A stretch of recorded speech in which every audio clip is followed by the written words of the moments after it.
Live from the studios overlooking the beautiful city of Rochester, New York, hosting Steeler Nation Live, your hosts, Big Tiz and Big O. Welcome to Steeler Nation Live. Big Tiz. And I'm Big O. As you can see, guys, we donning the old 51-34 jerseys. The Steelers upending the Colts in Pittsburgh. Historic win. A lot of numbers came out of this game. Big O, give us some of the numbers out of this game. All right, well first we'll talk about the offense. Ben Roethlisberger, we always said when he's on his game, we're going to win. Yep. And he was on his game. We did win. We did win big. However, look at the score. The game was a lot closer than what the score depicts. And we'll get into more of that. We'll turn to Joe Laurie in Pittsburgh. Joe, what's going on about the game in Ben Roethlisberger? Guys, I got one word for you this week. Wow. 40 for 49, 522, 6 touchdowns for Ben Roethlisberger. Historic day. Second most passing yards ever by a quarterback in a single game. The first being Y.A. Tittle with 554. So 32 yards short of that for Ben Roethlisberger. Impressive day to say the least for him, and by far his best game as a Steeler. Phil Simms and Jim Nantz both mentioned in the broadcast this week that he was going to Canton. And with a performance like that and the first quarterback to ever throw for 2 500 yards games in a career, it's hard to argue that. Like I've been saying all year, Ben has been by far the most consistent player on the team. And this week just proves that again. The feud with him and Todd Haley that was in the papers and in the media all last year seems to be over after this week. When you have a game like this, though, and the Colts are still in it, just by poor defense, bad penalties, there is some takeaways that you have to look at the negatives too. That being Andrew Luck, 400-plus yards passing. That's not going to cut in most games. You can't expect Ben to throw for 500 yards every week, and you can't have the defense have the opposing quarterback throw for 400. So the secondary still looks bad.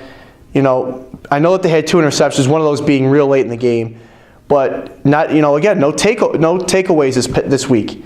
You got to look for that defense to step up, keep continuing to force turnovers like they did 2 weeks ago against Houston. But other than that, kudos to the offense, stepping up, 51 points, big game for them. Again, 2 wide receivers for the Colts with over 100 yards receiving. That can't happen. Run defense a lot better. I think Brett Kiesel and James Harrison have stepped in real nicely. 2 old guys who are coming in there, back end of their careers, and have really helped out that defense a lot, whether it's pass rushing, run stopping, or Brett Kiesel 2 weeks ago with that interception. So just 2 sacks this week. Got to get more pressure on the quarterback. The run defense really had a good game. So no complaints. If I had a nitpick here on the offense, it would have to be LeGarrette Blount. He needs to be more of a compliment for Le'Veon Bell. He had a lost fumble this past game, only rushed for 20-some-odd yards. That's not going to cut it most weeks. And, of course, Ben is going to throw for 500, as I previously mentioned. So that run offense needs to step up. LeGarrette Blount needs to be more of a presence. Just a game back in Cincinnati going into Week 9. And next game, at home, prime time, Sunday night against Baltimore. Pittsburgh 2-1 in primetime games this year, one of their losses being to Baltimore. Other than that, they've won their past 2 games on primetime, so let's see if they can keep that up and go 3-0 in primetime. Back to you guys in the studio. Hey, Joe, thanks again. This guy's doing a lot of things for us here on Steeler Nation Live, and one of the things that he did mention, Big O, which a lot of people have noticed and everybody in the league is taking notice, is Ben with these phenomenal numbers that he put up in this game against actually a pretty damn good defense. That's right. You can't have the naysayers out there. Well, you played a horrible team. That's why he did so good. But, folks, we all know the type of football player Ben Roethlisberger is, the caliber quarterback he is. If he has people to throw the ball to who can catch, and if he's on target, if he's accurate, because even with the games that we did lose, and Ben was 50 to 60% on target, once you zone in on your receivers, and that helps immensely, especially because the receivers we have, not only can we catch the balls that he should, but when Ben's throwing them wherever he throws them, we got some good hands to catch the ball And just unlike, draft picks in the past, like we'll say Lima Swede comes to mind. Great wide receiver in college, comes to Pittsburgh. Not the great height, but the speed. But unfortunately, he had stone hands. He couldn't catch the ball. So when Ben did get him the ball, he couldn't catch it. Now we got Martavis Bryant, who is up and becoming. Right. Marcus Wheaton, who last year was half the season was gone because of injury. Now we're starting to see not only what a prolific passer Ben is, but the hands that he has to deal with as far as the receiving core. Exactly, and in this game, Ben showed that given the blocking and everything else clicking in the game, Ben can really do some damage. As you've seen in that game against the Colts, Ben came up with some historic numbers. This guy was the first player in NFL history to have two 500-yard passing games in the same season. Right. That's unheard of. I mean, one time is like, whoa, great. And he's almost touched the mark a couple times with 400 yards, but not. That's because receivers weren't catching the ball and, Ben throwing the ball, not having time. But the first half stats impressed me the most. 23 for 27, Big Tiz, for 320 yards. This is first half stats. Okay, 320 yards, 4 touchdowns in the first half, no interceptions. Yeah. That's only the first half. And you can go through any NFL stats for the past Sunday quarterback ratings and quarterback statistics. I can guarantee you half of those quarterbacks who started Sunday didn't even have a full 60 minutes of those stats, and that's only in the first half. Yeah, Ben's 6 touchdowns that he passed again. This guy, like I said, if he gets the blocking, the time, and everything else in the offensive game is clicking, Ben has shown that he can do it.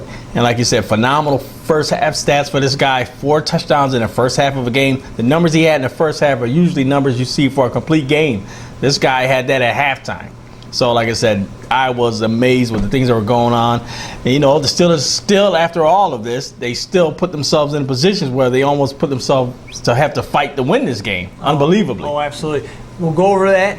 We'll go over the game stats in a few moments. But getting back to what I was talking about before, with Ben Roethlisberger, it does help when you have great receivers.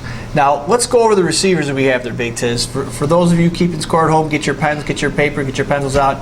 Let's go over the receiving staff. All right, we have, obviously, Antonio Brown, number 1. Right. Marcus Wheaton, number 2. Okay, we got Lance Moore. We got Martavis Bryant. I mean, where can you go wrong with that? And not only to mention why, that's just wide receivers. Now you got sure hands Heath Miller. Yeah. And now up and coming, dual threat in the backfield, Le'Veon Bell. And he's almost receiving yards almost as much as he is rushing, which helps immensely because he could stay in and block and he could always release, and that's another outlet for Ben and Heath Miller, too. 7 catches for 112 yards. Spoiler alert. 7 catches, 112 yards, and a touchdown. And that's because I dropped him from my fantasy. All right, be mad. But guess what, folks? I picked him back up again today. So, overall, when you got things clicking like that, you have an O-line that's blocking, you have receivers doing their routes, Ben having a little time to throw the ball, and receivers actually catching the ball. That's where you get these great stats. Hey, guys, you know what? We're going to get ready to go to a commercial break. When we come back, we're going to give you those stats from that game versus the Colts, and we're going to talk a little bit about some of the penalties and turnovers possibly in this game, and especially with the Steelers being huge on the positive side with the turnovers. We'll talk about that next up on Steeler Nation Live. Uniform Express, located on 1408 Buffalo Road, Rochester, New York, for your police, fire, or EMS supplies. One of Rochester's top and finest suppliers of shirts, pants, shoes, boots, and accessories for your professional uniform needs. Uniform Express also does embroidery and screen print for team uniforms, jerseys, and corporations. Hours are Monday through Friday, 9 a.m. to 5 p.m. You can also go to their website at www.uniformexpress.com or call Brian at 585-529-4245. That's 585-529-4245. And let Brian know you heard his ad on our show, Steeler Nation Live. Name of the future, hey. Yeah. Welcome back to Steeler Nation Live. I'm Big O. And I'm Big Tiz. Here in Rochester, New York, one of the biggest Steeler towns east of the Mississippi. All right, Big Tiz. Now we started talking about a little tease with the game stats earlier with Heath Miller with his 7 catches, 112 yards, and a touchdown. But there were a lot of stats in this game. All right, and the one I want to point out to is the second quarter. I don't know what's going on, but for the second quarter, 2 weeks in a row or whatnot, Steelers scored 28 points in the second quarter alone. Wow. Like I said, that goes to show you that the Steelers are trying to turn up their offense, but, like we said, it's a 60-minute game, and if the Steelers can keep that same, tenacity in the game, they can win the majority of the games that's out there, and they have to score to get past the defense that's actually suffering right now. Right. And I tried to find the stats. I couldn't do it, but I'm pretty sure they're out there. But I can't remember the last time the Steelers had the ball and scored on their opening drive that they had the ball first possession. And they moved the ball down the field like they've been doing it all season. And that's a good sign to the game. When you're playing a caliber team like the Colts, who are not a pushover team, who have a pretty tough defense as far as stopping the run and completions and stuff like that in the backfield or defensive backs. And to march down the field like that was a good sign. Exactly. Well, like I said, we all know that Pittsburgh has the offensive firepower to do what they need to do. The fact is that they have to actually, it seems like they all have to be on the same page though to do it. Right. And like we said, the blocking and everything on that day was clicking. The blocking, the running, the short screens they ran, everything worked every time they did it, more or less. Maybe one or twice out of a game it didn't work. So it was just phenomenal to see it when it's at its best. Right. And another stat that jumps out at me, not only the 28 points for the Steelers in the second quarter, was how the Steelers shut out the Colts in the fourth quarter with no points. Now, that's not necessarily playing 60 minutes, the full 60 minutes, but when you can stop an opponent from scoring, even a field goal, right, that raises your chances immensely. And getting in with the stats, first downs. Now, this is not, we didn't go into overtime, folks. This is not a doubleheader game. First downs, 34 first downs for the Steelers and 26 for the Colts. That's one game, folks. That tells you when the offense is out there, they're controlling the clock and they're moving the ball. Exactly.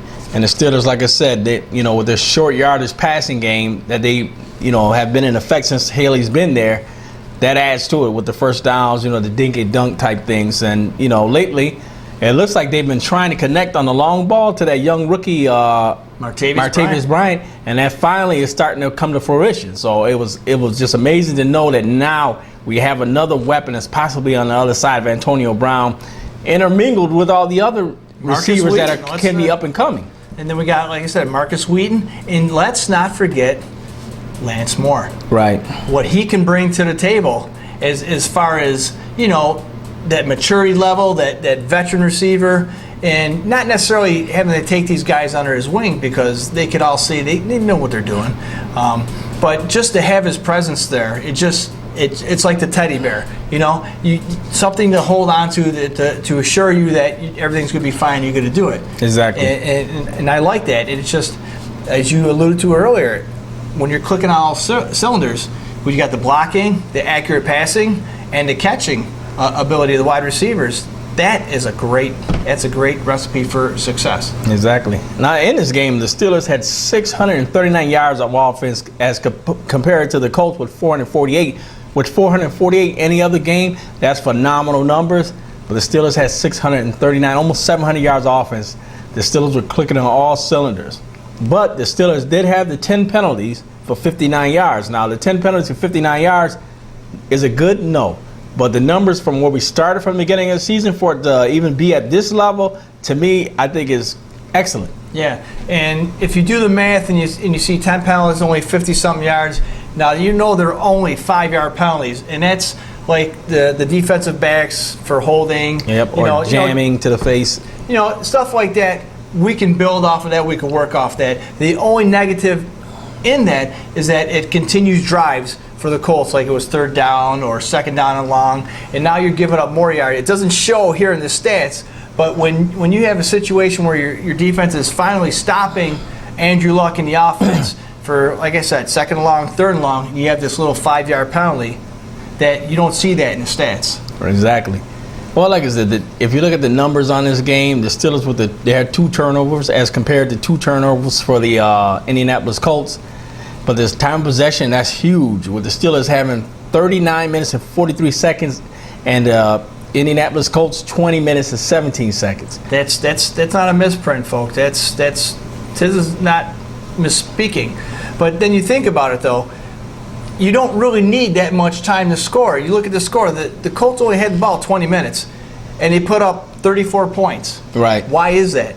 It's because the long, quick strikes that the D-backs for the Steelers are giving up these big plays. I won't necessarily call them splash plays, but for huge plays, when you give up good chunks of yards, 40, 30, 25, 40. Even 50 one time. Yeah, and it's not necessarily the yards after the catch. It's wide open guys down the field, and we have to somehow look at the game film. And Dick LeBeau's got to figure out, what he's going to do as far as with his D-backs and how he's going to prevent this for the next game. Yeah, and if you look at let's go at the overall numbers. Bell, 24 carries, 92 yards. Another great day for this up-and-coming guy. He's going to be a phenomenal back for the Steelers for a long time. Antonio Brown, 10 catches again, 133 yards, 2 touchdowns. This guy does it every game, in and out. Right now, top-level performance of any receiver in the NFL right now, especially for the size of this guy. Oh, absolutely. And he's got the hands, he's got the speed, and when you can run the routes and you can catch the ball, especially with Roethlisberger, being somewhat erratic during the season, even though he's having a great season for a typical quarterback. If you look around the league, seeing who's doing what, right? I mean, he's doing phenomenal, and I think those stats are being pushed underneath now because everybody's focusing on the Steelers' record. Should we be better than what we are right now?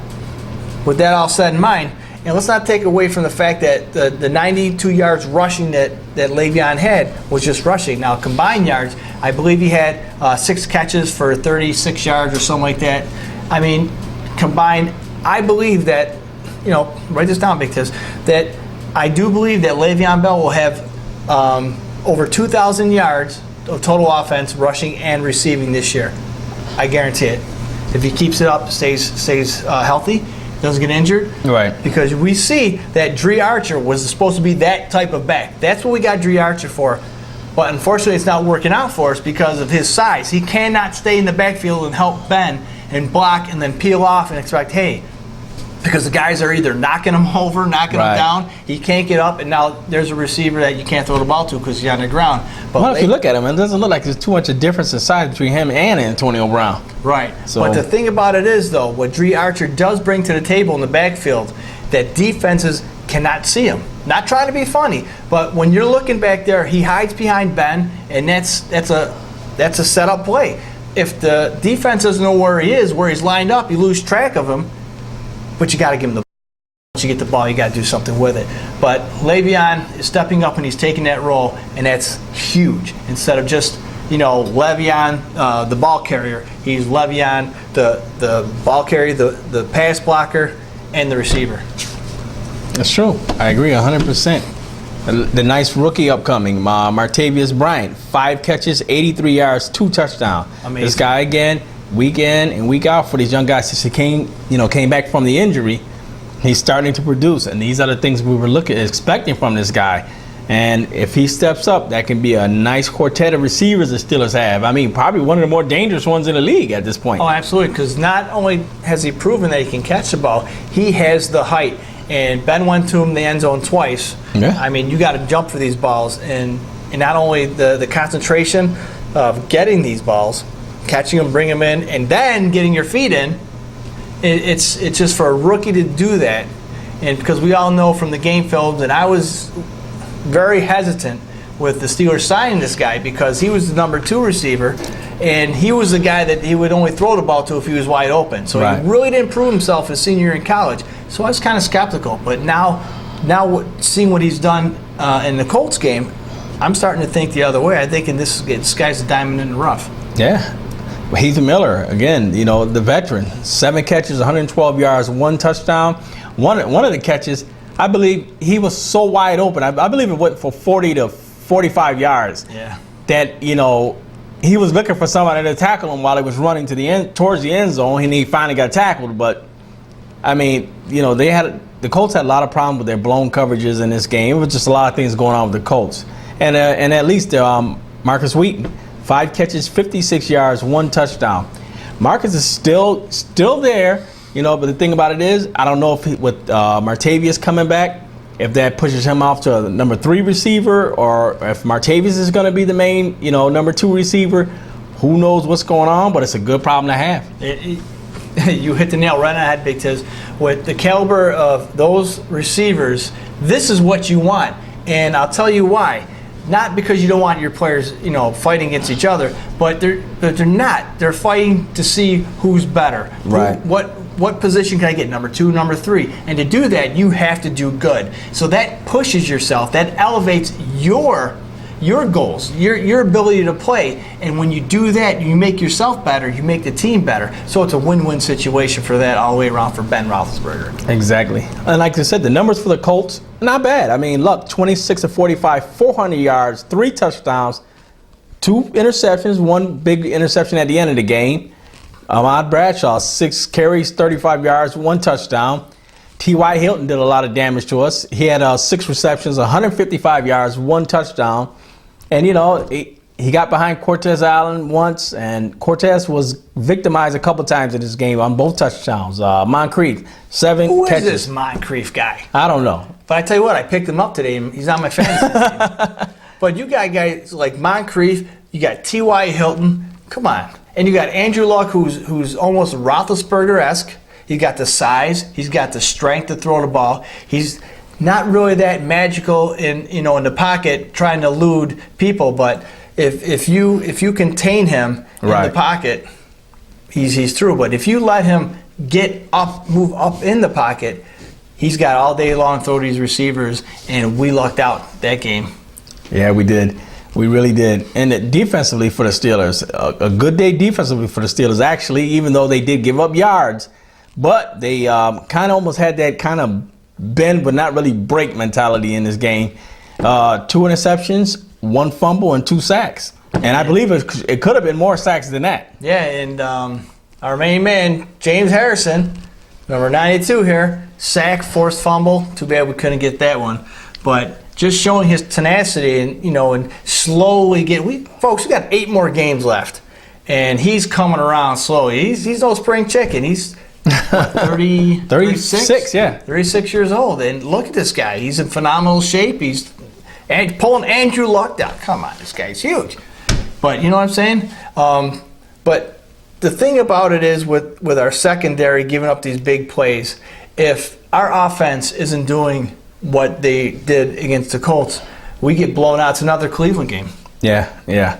And that's what the Steelers need to do. They need to watch this video or that game film and just see the things that they did correct. And the things that they did correct are like the blocking was number 1, and the little screen pass and things like that, which they've done before.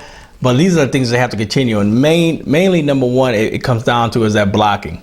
Yeah, because Ben had all day to look off receivers, to look downfield, to find another receiver. I believe Ben was touched once.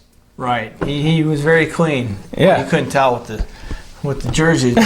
he was pretty clean. And speaking of blocking, that pooch punt that Ben tried, it's like we talked about this, and you're absolutely right, Big Tiz, that if you're going to do that, if you're not going to actually, because the way Ben, if you look at the review of Ben, kicked it with his left foot. Yeah. And it looked nonchalant. I mean, it didn't look like there was any effort whatsoever. In fact, the guy who blocked it, he didn't even jump. That's how low the kick was. Yeah, it was a bad attempt. Honestly, if that's the case, I would have rather them have went for it on 4th down. Right. They would have got 3 yards like they did for that punt. And getting back to the penalties for the Colts. Right. Granted, they only had like 5 penalties, but a couple of them were huge, like setting up for that field goal. And the offsides on the field goal, and that gave Steelers a first down to put 7 on the board instead of 3. Those are the kind of things that the Steelers are been cashing in on, if you want to say. When in other years we didn't do that, capitalizing on mistakes from the opponent. And I see a trend that the Steelers have been doing this past couple games, except for the Cleveland game. But this is the Steelers of old, causing turnovers, and capitalizing on not only the turnovers but the other team's mistakes. And fourth down, score a touchdown on fourth down, it's almost unheard of. Right. Like I said, the Steelers, it look like they're trying to mold themselves into something, who knows what, but they're going in some kind of direction, and that was good to see, and especially it was good to see on prime time. And you know what? After this game, we actually have the Ravens coming back to Pittsburgh. So this will be the Steelers' 3rd straight game in Pittsburgh at home. Right. So the Steelers have to take advantage of all these games before they have to go back out on the road, which is going to start back with the Jets after this the Ravens game. So Big O, let's start off. Let's see what do you think are some of the things that the Steelers need to do to win this game against the Ravens? All right. Before we talk about the Ravens game, let's rewind into last week's show. And we sat here in this very studio and we talked about how can we beat the Colts, the high potent offense of Andrew Luck and those wide receivers. Right. And we sat here, and you can watch the show, you can go back and look, and they did pretty much everything what we said they had to do. Number 1 was to keep Andrew Luck off the field. Number 2, control the ball. And you control the ball, you keep their offense off the field. Defense, putting a lot of pressure on Andrew Luck, not necessarily sacking him, but hitting him, knocking him down, putting pressure on him, getting in his face, keep him in the pocket, not flushing him out of the pocket, because once he steps up, that's where all the damage happened. Exactly. You can only cover the receivers for so long, but like we said, we had to run the ball, we had to pass the ball. Ben had to have a great game. I think that's where your exact words possibly, that to win this, Ben's going to have a great game, and we have to have receivers catch the ball. He's got to throw, none of this, off the back foot and just throw it down, hope they catch it.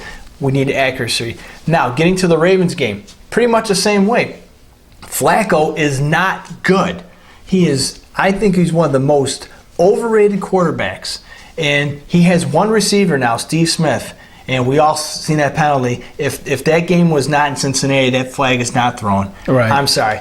I dislike Steve Smith. I really dislike the Ravens, but I'm a football fan, and so are you, Big Tiz, and you know about the inconsistency of the NFL referees. That was a horrible call, but you know what? It's a lose-lose because the Bengals are playing the Ravens, our division rivals. So, it doesn't really matter per se, but that was a horrible call. What we have to do is get in Flacco's face. And all he does is throw the ball up.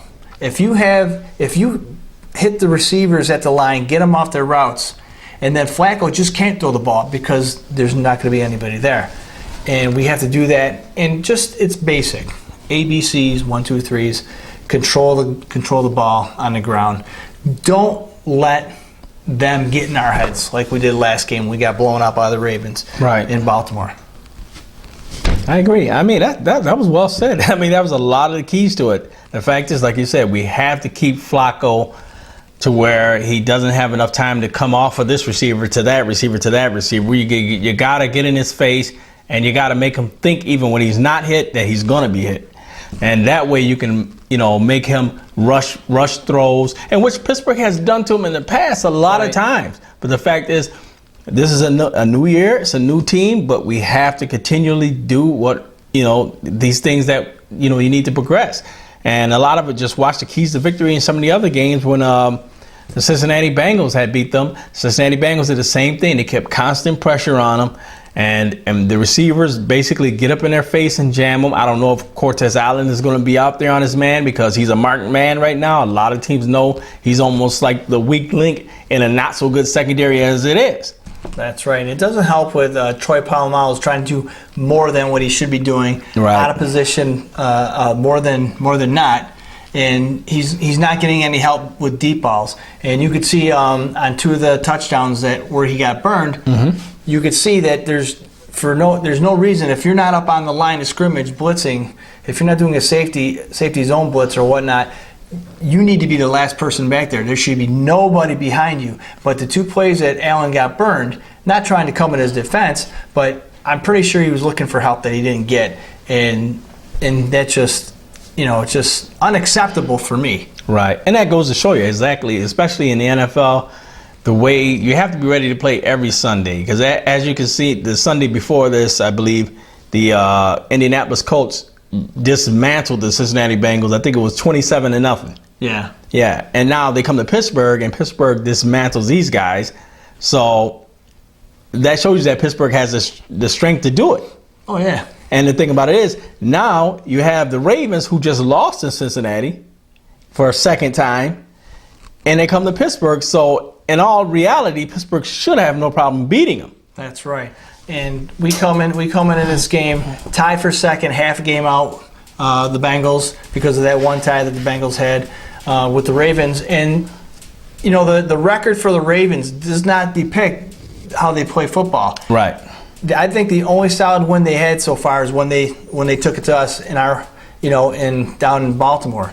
I think that's the only good solid game they had, because we got the young players, inexperienced, undisciplined, and you take them in that scenario, and where they're pushing your buttons, they know what to do, they get you off your game. They did exactly that, and I really hope that these young players learn from this and get mature very quick, because you know what? The Ravens are going to do it again, because that's their type of football. They try to get in your head, they push your buttons, right? And they're going to do. There's going to be a lot of penalties, and I believe that the Ravens are going to push these Steelers to try and break them, to get them off the game plan. I don't think there's retaliation as far as like pushing and cheap shots after plays when the whistle's blown.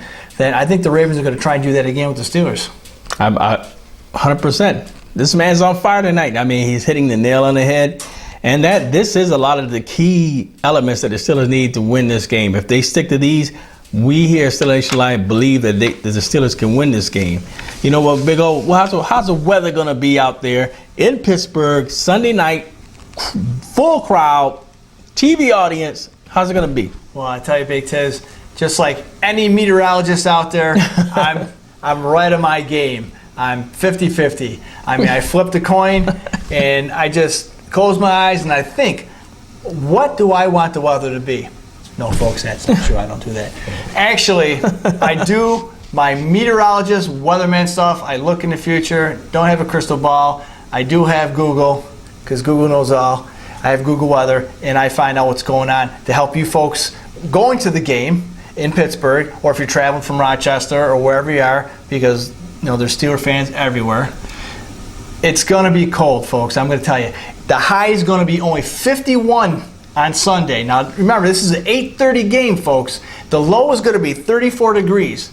Now, it's going to be partly cloudy during the day, so it's not going to be that cold. But when you get no cloud cover in an evening game, it's going to, obviously, folks, you don't have to be a rocket scientist for this one. When there's no cloud cover to keep somewhat of the heat in, right, it's going to be cold. So you're going to need probably gloves and a hat. Nothing ridiculous like a parka or anything like that. But just dress warm. If you're drinking that Iron City beer, delicious, and watching your Pittsburgh Steelers game, it's going to be cold. Like I said, Big Tiz, it's going to be hot on the field, though, when the Steelers tear up them Ravens, but it's going to be cold, folks. So be ready. Hey, there you have it. Big O's weather. Hey, guys, you know what? We're going to go to commercial break real quick. When we come back, we're going to go to our injury report and do our final thoughts. Next up on Steelers Nation Live. Big Tiz, Big O, Steelers Nation. Big Tiz, Big O, Big Tiz, Big O. Four of a Kind Consignment and Resale, Jeromesville, Ohio. Everyone knows everybody. Everyone calls your friend. You don't need an invitation. Just kick off your shoes and come on in. At Four of a Kind Consignment and Resale, they have antiques, vintage items, electric items, clothing, and housewares. Four of a Kind Consignment and Resale is a 4-generation family-owned establishment that also has Muffler & More, Spade Web Design and Publishing, and Spade Enterprises, a business that loves and cares about the community. Even though they are in Ohio, Four of a Kind Consignment and Resale has a ton of Steeler items for sale now and even more during the season. They're closed on Mondays, but they're open Tuesdays through Sundays. Call Heidi. Her phone number is 567-203-7858. That's Heidi at 567-203-7858. Or look for her on the web at spadeinc.com/4oak.html. They ship everywhere.